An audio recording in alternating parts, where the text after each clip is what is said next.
that talk about books. Sounds like book lovers' heaven. Well, you might just be in the right place today.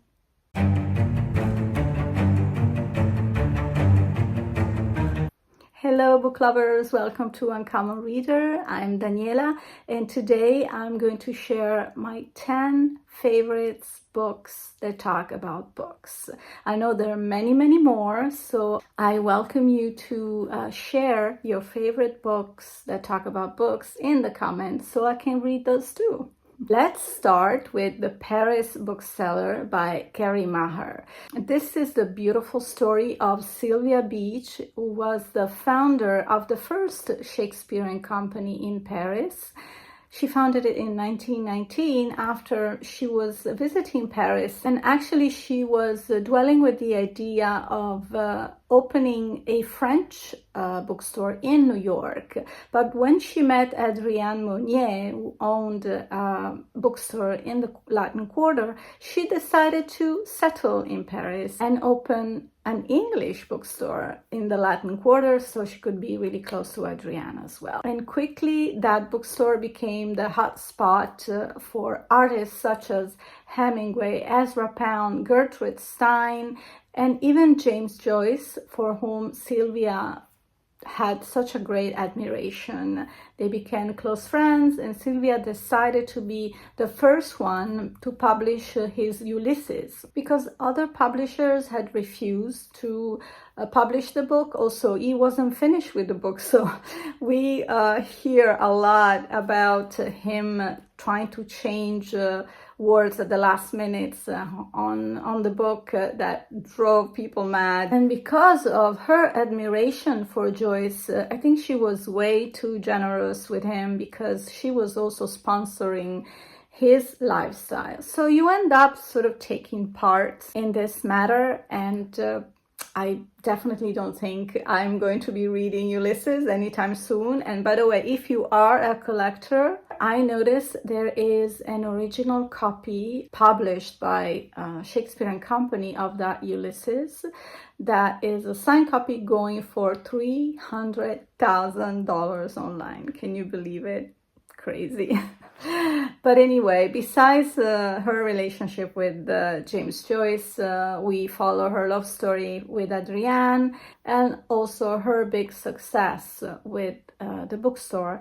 Unfortunately, she had to close it in 1938 after the Nazi came into town, and she fought the idea of closing the bookstore, but at the end she decided to move away from the city, and she also wrote a memoir called Shakespeare & Company. If you want to check that out, that's like a little bonus I add in my list of books that talk about books. So while Sylvia Beach had to close the Shakespeare & Company bookstore, we move on to the next protagonist of the Paris Library by Janet Skeslien Charles.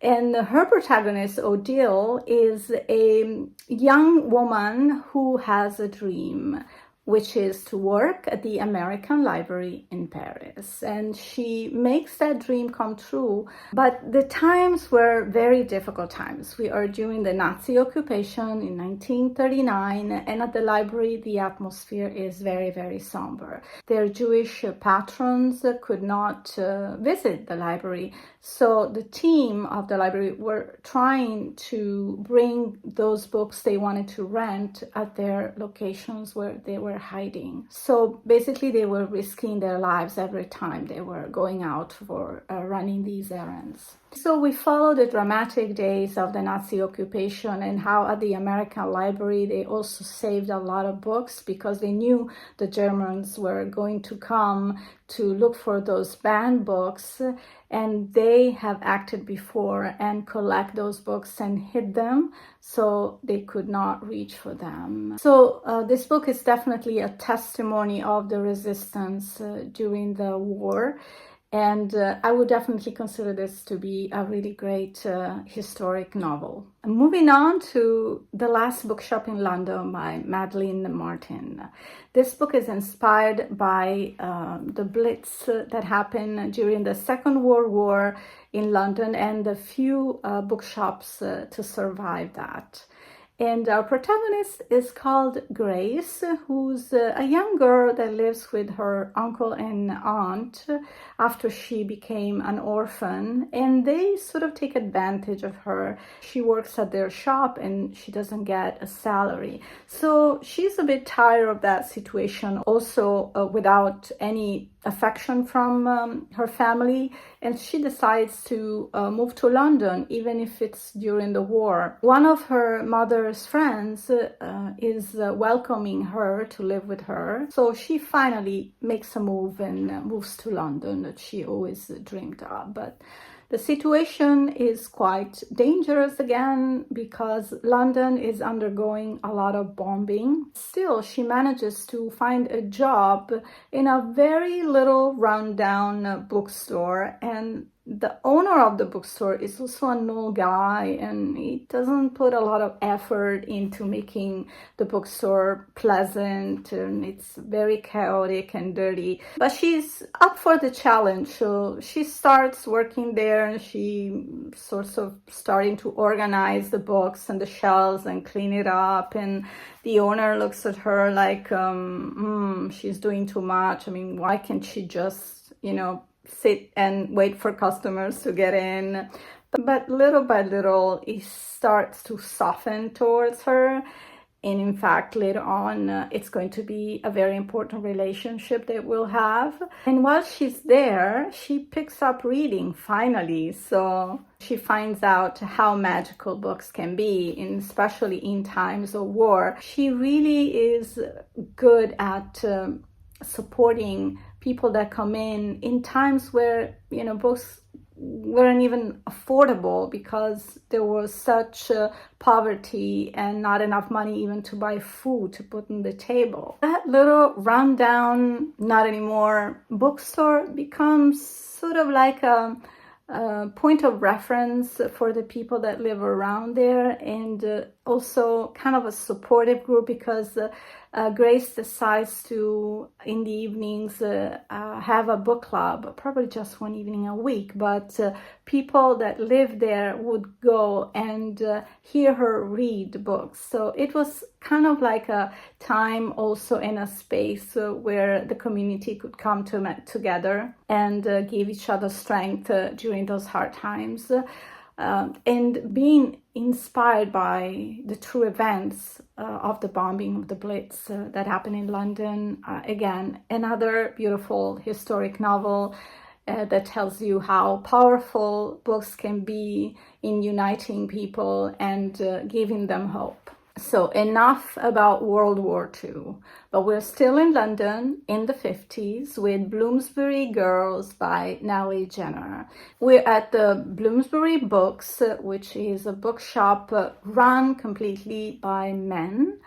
But once the general manager has to step down because of an illness, the director decides to switch things up, giving the 3 women that work there as simple employees, give them some power. And the revolution is coming because the 3 girls together, they are able to really move mountains and spike up sales with plenty of fresh ideas on how to display books differently, giving more space to women authors such as older classic authors like Jane Austen and the Bronte sisters, but also giving a lot of visibility to other women writers that were getting more popular during those days, like Daphne du Maurier and Ellen Doubleday, but also organizing public lectures and having personalities such as Samuel Beckett and Peggy Guggenheim come to the store. So they had such a great success that, of course, the director was super happy about it, and you can only imagine how it ends up. So this book also is a great testimony to see women covering men's positions when it wasn't so common. And it makes me think about that TV series, Mad Men, where Elizabeth Moss's character was for many years a secretary, but such a talent that eventually found the success she deserved. We're moving to Japan now with What Are You Looking For? Is the Library by Michiko Aoyama. This is such a heartwarming little novel. It's kind of like short stories, but eventually you'll figure out how all these characters are connected to one another eventually. The protagonist of this book is Miss Komachi, which definitely has sort of like a magic aura about her. Everyone who go to see her has been sent to her because they know she can help them. So every character we read on these short stories have a personal problem. Could it be a work-related problem, a family-related problem, or some insecurity about them? So they go to Miss Komachi, and she will give them a book, not necessarily related to their problem, but in that book, they will find something that will make them click, see their problem in another perspective, or learn something about themselves that can help them. So this book definitely celebrates the power of books and how such a great medicine they can be sometimes, even in time of grief, in times of sorrow, but also a great inspiration if you want to change your life and better yourself. Books, such a magic world. Reading Lolita in Tehran by Azar Nafisi. This is one of my favorite books of all times. Azar Nafisi is an Iranian-American professor and writer. She has worked as a professor in Tehran during the 80s, and that's when this book is focused on. Nafisi is sharing her times when she was teaching a mixed class, but she couldn't talk about literature, a certain type of literature in class. So she decided to have her female students at her house every Thursday morning to discuss literature that they could not talk about in class. So we are specifically talking about banned books at that time. And you'll be surprised, banned books were Jane Austen, Henry James, where I'm like, okay, what is scandalous about those books? Well, the very interesting analysis that Azar Nafisi makes with her students is that in these books, we see the women sort of empowered to make choices in life. So they could have a say whether to marry or not someone that their families were suggesting. And so they were definitely dangerous for their culture in Iran because women were expected to just obey first their families and then their husbands. So that's why certain books were banned. So this book is divided in 4 different chapters where Nafisi explores in detail how certain books were banned and why, but also we learn about the personal stories of her female students and certain things her students were subjected to, some very tragic incidents, and these are all true stories. So of course they touch your heart in a very dramatic way. And speaking of Azar Nafisi, I also bought her last book, Read Dangerously. I have the Italian version here, and so I haven't read this one yet and just bought it a month ago. So I'm going to grab my glasses and read you on Goodreads what this book is about. What is the role of literature in an era when the president wages war on writers and the press? What is the connection between political strife in our daily lives and the way we meet our enemies on the page in fiction? How can literature, through its free exchange, affect politics? In this galvanizing guide to resistant literature, Nafisi seeks to answer these questions. drawing on her experiences as a woman and voracious reader living in the Islamic Republic of Iran, her life as an immigrant in the United States, and her role as literature professor in both countries, she crafts an argument for which, in a genuine democracy, we must engage with the enemy, and how literature can be a vehicle for doing so. Soon to be read. And now we travel all the way to Australia to meet Ruth Shaw, the author of The Bookseller at the End of the World. This is her memoir. She had a very, very adventurous life, but also a lot of grief and dramatic events, which you will all read about in the book, which is also interspersed by little chapters, short chapters, where she talks about this little bookstore that she set up when finally she settled with her latest husband in this little village by the sea. And we read about these clients, these customers that visit just because maybe they end up being curious about all the colors that are attracting the tourists, and they share a little moment of their lives, and maybe they sit for a longer chat and they discuss about their lives and also their love for books. So this book, it's really a good mix for those who love books, but also a lot of adventure as well. So I'm very happy to finish the video with two Italian authors. Of course, they've been translated in English. The first book is Diary of a Tuscan Bookshop by Alba Donati. And she is an Italian writer, a poet, and a journalist. She decided to open a bookshop in her little town. And I'm talking little for real, because the population in her village is about 150, 180. Yeah, that small. So everyone were like, you're crazy. What are you going to do? You know, you're going to go bankrupt or whatever. But she actually was stubborn and decided to build this little bookshop over a hill with a beautiful landscape of the Tuscany, you know, countryside. Can you imagine how romantic, beautiful? She succeeded, although she had two problems. One, her library caught on fire one time. I always get confused between library and bookshop, because in Italian, when we mean bookshop, we say libreria. Can you see the complication? And a lot of the books got destroyed, and some parts of the building were damaged. But do you think that stopped her? No.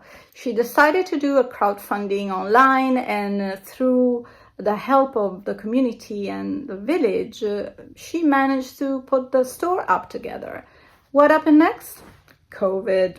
Yes. And what happened with COVID? Well, you can find out reading this book, because it's a little diary of Alba's beginnings, when she started having this idea, how it all developed, and how she endured those difficult days of the accident and also of the COVID. And now this beautiful jewel is very successful. They organize lectures, and they have people from all over Italy visit.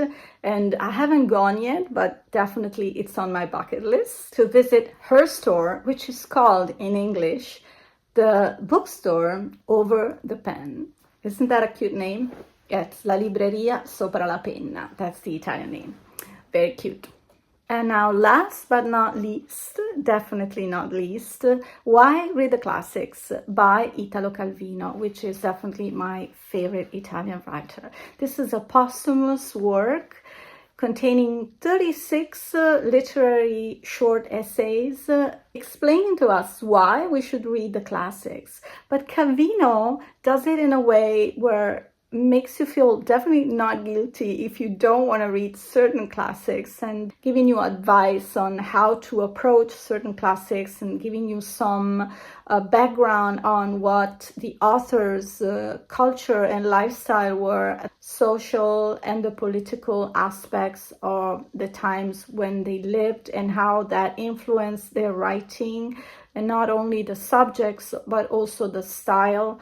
So we see these little portraits of authors like Dickens and French authors and Russian authors, and it makes you understand it's certain writing is good for you, but it also doesn't make you feel guilty if you don't want to approach certain authors. So it's giving you some options. And so he says there's a classic for every one of us. So the content of this book could sound like a little contradiction if you think about the title, right? Why read the classics? But at the same time, it really helps you to find the authors you could click with, or you can understand where they're coming from. Or explaining what their writing style was. So you can definitely decide which one are more your cup of tea rather than others. Calvino is like a forgiving dad that's guiding you one way or the other, but at the same time makes you take your own decisions on what to read. He's just giving you the best advice that he can. And this was his essence as well as a writer.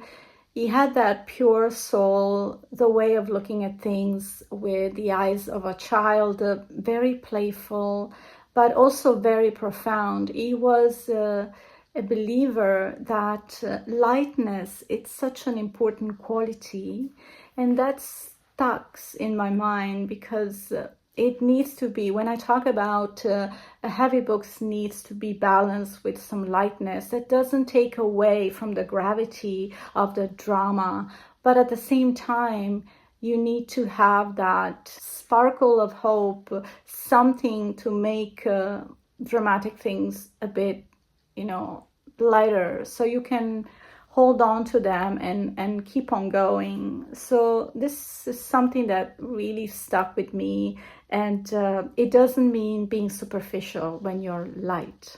So this is a great lesson among many that Calvino gave us. And it's not by chance if he's an author that we used to read at school, and I believe it still is, because now for us, his books are all classics, so they're all recommended. Yes, I have to do a video on him pretty soon after my California trip. Thank you so much for watching. I look forward to read your comments and maybe find some more books to talk about books, so I can add them to my endless TBR. Thank you for watching, you all. I'm going to see you very soon here on Uncommon Reader. In the meantime, happy reading, everyone.